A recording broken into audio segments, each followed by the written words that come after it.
வணக்கம் தமிழா. இன்னைக்கு நான் பார்க்கக்கூடிய வீடியோ பார்த்தீங்கன்னா மகாரத்னா நிறுவனங்கள். இந்த மகாரத்னா நிறுவனங்கள் அப்படின்னு என்னன்னா, அப்ப இந்தியாவில் இருக்கக்கூடிய பொதுத்துறை நிறுவனங்களை வந்து பார்த்தீங்கன்னா 3 வகைப்படுத்துறாங்க. மகாரத்னா, நவரத்னா, மினிரத்னா. மகாரத்னா, நவரத்னா, மினிரத்னா. அப்ப இந்த மகாரத்னா அந்தஸ்து பெறுவதற்கு என்னென்ன ரூல்ஸ் இருக்கு அப்படின்னா, இந்த மகாரத்னா நிறுவனம் ஆவதற்கு முதல்ல அந்த நிறுவனமானது பங்குச் சந்தைகள்ல பட்டியலிடப்பட்டிருக்கணும். இந்த மகரத்ன நிறுவனத்துடைய அந்த தொடர்ச்சியான அந்த 3 ஆண்டுகள்ல சராசரியான லாபம் 5000 கோடி அளவுல இருக்கும். சராசரி லாபம் 3 ஆண்டுகளுக்கு நிகர லாபம் 5000 கோடி அளவுல இருக்கும். ஆனா அதே 3 ஆண்டுகள்ல சராசரி வருமானமானது 25,000 கோடி அளவுல இருக்கணும்.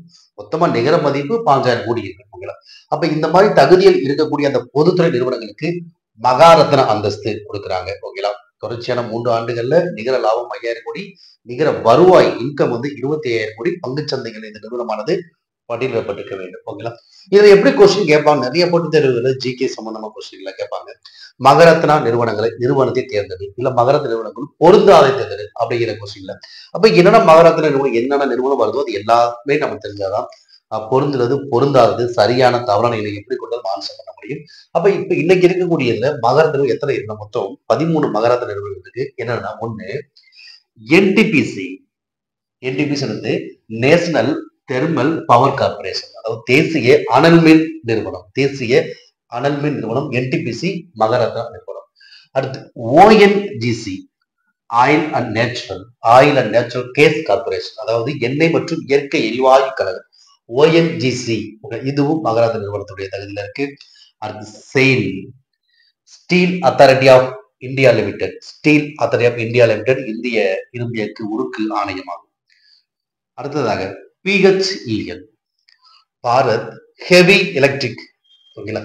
பாரத் மிகு மின் நிறுவனம். ஓகேங்களா? பெல் அப்படின்னு சொல்லுவாங்க. இப்போ Maharatna NTPC, ONGC, SAIL, BHEL. அடுத்ததாக ஐந்தாவதாக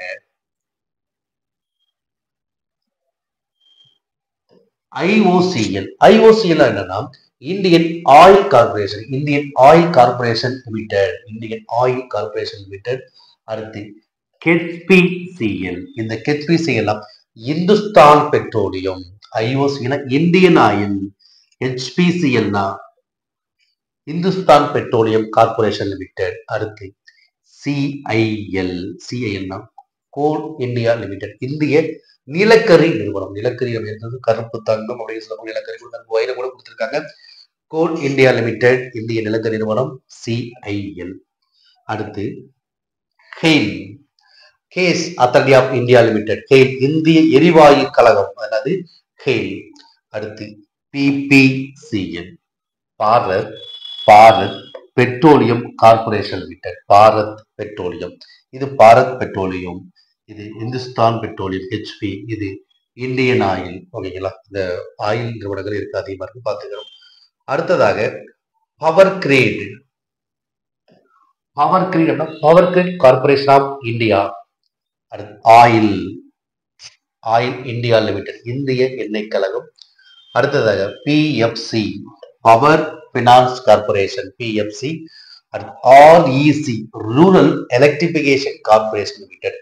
அப்ப இந்த 13 நிறுவனங்கள் தற்பொழுது மகரத்னா நிறுவனமாக அங்கீகாரம் கொடுத்திருக்காங்க. மகரத்னா நிறுவனம் என்பது பங்கு சந்தைகளை பட்டியலிடப்பட்டிருக்க வேண்டும். இது ஒரு நவரத்ன அந்தஸ்து இந்த நிறுவனம் பெற்றிருக்கணும். அப்ப நவரத்ன அந்தஸ்து வருவதற்கு என்னென்ன தகுதி எல்லாம் தேவையோ அந்த அந்தஸ்தை வந்து மகரத்ன நிறுவனமாக வருவதற்கு ஆகக்கூடிய அந்த நிறுவனம் பெற்றிருக்க வேண்டும். பங்கு சந்தையில் பட்டியலிடப்பட்டிருக்கணும். 3 ஆண்டுகள், தொடர்ச்சியான 3 ஆண்டுகள்ல நிகர லாபம் 5000 கோடி மதிப்பு, நிகர வருமானம் 25,000 கோடி, நிகர மதிப்பு 15,000 கோடி மதிப்பு. இந்த தகுதியில் இருந்ததுன்னா அந்த பொதுத்துறை நிறுவனங்கள் மகரத்னா அந்தஸ்தை பெறும். அப்ப இன்னைக்கு இருக்கக்கூடிய மகரத்னா அந்தஸ்தை பெற்ற பொதுத்துறை நிறுவனம் ஒரு 13 இருக்கு. என்னன்னா சுருக்கமாக மட்டும் பார்த்துருவோம். NTPC National Thermal Power Corporation. ONGC Oil Natural Gas Corporation. SAIL Steel authority of India Limited. Bharat Heavy Electricals. IOCL Indian Oil Corporation Limited, IOCL. அடுத்ததாக HPCL Hindustan Petroleum corporation Limited. அடுத்து சிஐஎல் கோல் இந்தியா லிமிடெட். அடுத்து 8வதாக GAIL என்பது Gas authority of India Limited, அடுத்து BPCL, Bharat petroleum corporation Limited, Power great corporation of India, oil, இந்திய எண்ணெய் கழகம் Oil India Limited, PFC Power finance corporation, அடுத்ததாக REC rural electrification corporation limited. அப்ப இந்த கேட்பாங்க எப்படி கொஸ்டின் கேட்போம்னா அந்த மகராத்த நிறுவனத்தை தேர்தல் கேட்கலாம், அல்லது கொடுக்கப்பட்ட மகராத்த நிறுவனங்கள்ல பொருந்தாது கேட்கலாம், சரியான இணை தவறான இணை அப்படின்னு கூட கேட்கலாம். இதுக்கு ஒரு விரிவாக்கம் கூட கேட்கலாம், இதோட ஆங்கில விரிவாக்கம் கேட்கலாம், இல்ல தமிழ் விரிவாக்கம் கூட கேட்கலாம். ஓகேங்களா? இந்த வீடியோ பிடிச்சிருந்தா லைக் பண்ணுங்க, கமெண்ட் பண்ணுங்க, ஷேர் பண்ணுங்க. தேங்க்யூ.